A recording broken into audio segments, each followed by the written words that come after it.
Sartre ये कह रहा है कि देखिए, सार्त्र ईश्वर को नहीं मानता था, जबकि कीरकेगार्ड ईश्वर को मानता था। तो सार्त्र का दर्शन केंद्र में है, उसी की बात समझते हैं।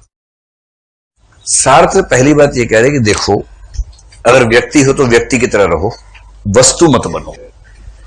कह रहे कि एक होता है व्यक्ति, एक होती है वस्तु। जैसे ये गिलास जो है ये एक वस्तु है, ठीक है।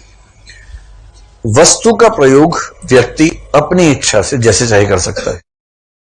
अब मैं इस गिलास से कितनी बार पानी पीऊं, ये गिलास मुझे कह नहीं सकता कि नहीं आपने 4 बार पानी पी लिया, 5वीं बार क्यों पी रहे हो भाई, ओवर टाइम हो रहा है मेरा, 8 घंटे से पानी पी रहे हो, अब तो 9 घंटे हो गए।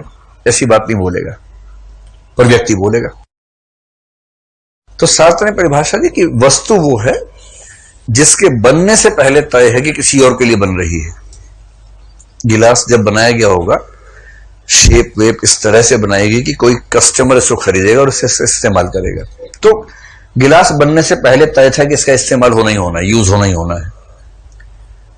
पर व्यक्ति जो है ना, व्यक्ति जब पैदा होता है तो पहले से तय नहीं होता कि वो क्या करेगा जीवन में। 1000 संभावनाएं लेके पैदा होता है। व्यक्ति को कंट्रोल करने के लिए पूरी सभ्यता, पूरा समाज, कई लोग लगे रहते हैं कि हमारे कंट्रोल में आ जाए, हमारे हिसाब से जिंदगी जिए। लेकिन सार्त्र ने कहा कि जो व्यक्ति अपनी जिंदगी दूसरों के हिसाब से जीता है, उसमें और वस्तु में कोई अंतर नहीं। अगर कोई आपको यूज करता है, लगातार यूज करता है, और आप विरोध भी नहीं कर पा रहे हैं, तो आप में और गिलास में क्या अंतर है। इसलिए व्यक्ति वही है जो अपने जीवन के फैसले खुद करता हो। जिसके जीवन के फैसले और लोग करते हैं वो वस्तु है। इसलिए उसका पहला संदेश है कि हर व्यक्ति अपने व्यक्ति होने का महत्व समझे, अपनी प्रामाणिकता समझे। तो व्यक्ति स्वतंत्र है, और स्वतंत्र होना बहुत खुशी की बात नहीं है, चिंता की बात भी है। Man is condemned to be free. मनुष्य स्वतंत्र होने के लिए अभिशप्त है।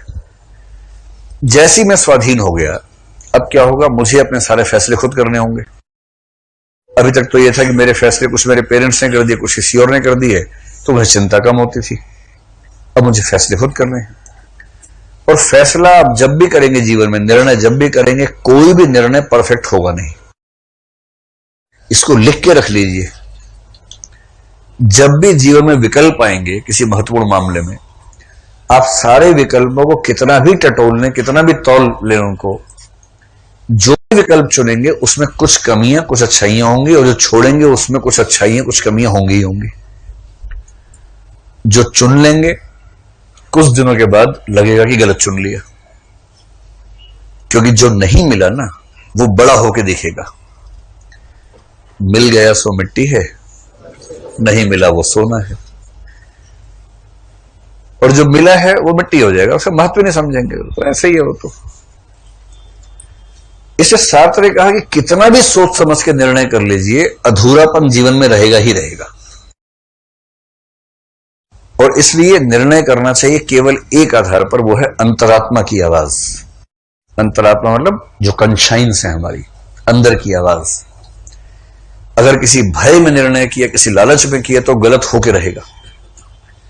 अंतरात्मा के साथ करेंगे तो वो निर्णय सबसे ज्यादा तसल्ली देगा आपको जीवन में, और कोई निर्णय आपको तसल्ली दे नहीं पाएगा। इसे सार्त्र कह रहा है, अपनी अंतरात्मा की सुनो, सिर्फ और सिर्फ उसके द्वारा ऑथेंटिकेटेड निर्णय ही जीवन में करो, बाकी मत करो। लेकिन जब आप वो निर्णय करेंगे, उसके बाद भी ये मान के चलो कि हर निर्णय सीमित है, कोई ना कोई अधूरापन उसके बाद भी जीवन में रहेगा ही रहेगा। और यदि मैंने खुद अपने जीवन के फैसले किए, उनसे अधूरापन पैदा हुआ, उस अधूरेपन से भागो मत। उस अधूरेपन को अपने जीवन का हिस्सा मानकर जियो, एक मेडल की तरह सजा के जियो। उससे भागो मत, डरो मत, वो जीवन का अनिवार्य हिस्सा है। यह सार्त्र के दर्शन का बहुत बेसिक सिद्धांत है। उसने एक शब्द दिया, डिह्यूमनाइजेशन, कि शहरों ने, लोकतंत्र ने, बड़ी बड़ी मशीनों ने मनुष्य का महत्व कम कर दिया है। आजकल मनुष्य का महत्व कम होता जा रहा है, कोई पूछता नहीं उसको, वस्तु में ज्यादा महत्वपूर्ण हो गई।